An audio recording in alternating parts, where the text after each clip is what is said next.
Day 32 is done and dusted, and I read The Devil's Bargain by Karen Hart, and I really enjoyed this one. This is one of those books that I'd seen so many teasers on across social media, and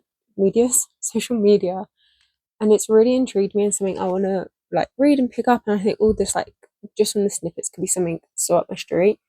And it didn't disappoint. The full book did not, in fact, disappoint, and I loved exploring these characters and their story, and I'm very intrigued for the rest of the world and our other characters, because who our next book is about, I have a feeling their story is going to be quite an interesting story based on little things we've seen, so I'm very excited to check that one out. Link is a character that needs to work on his communication, okay? Look, when you get to know him, you can understand why he struggles and the difficulties and everything, but he would have saved himself and Ava a lot of trouble if he communicated. Funny that, do you know what I mean? Like, just a little bit of communication here and there would have been fantastic and saved them about half their shit. And probably, in fact, would have saved them missing out on each other's lives for 15 years. Because this is a second chance romance, by the way, if anybody doesn't know.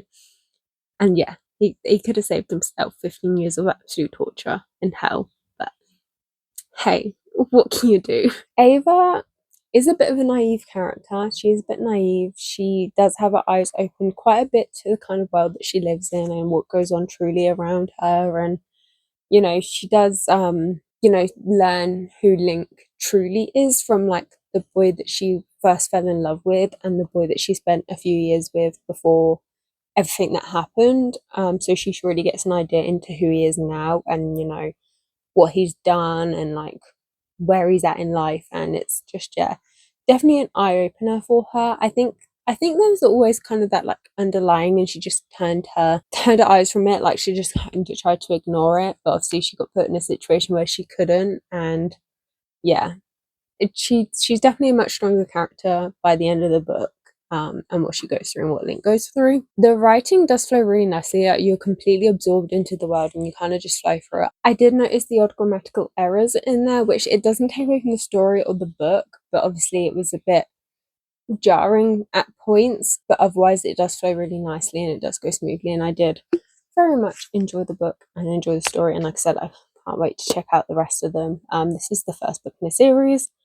This is a series, it's connected with, what's the name of the book? It's another one that's been on my radar. There's another book that connects to this world. It's been on my radar for a while now. What is it?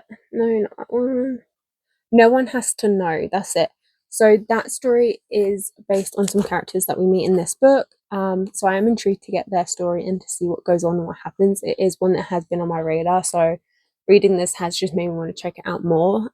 But yeah, that is it for day 32. Thank you guys for sticking with us and sticking on this journey. They're certainly starting to slip. It is. I don't know if it's helped by my headache, but hey ho.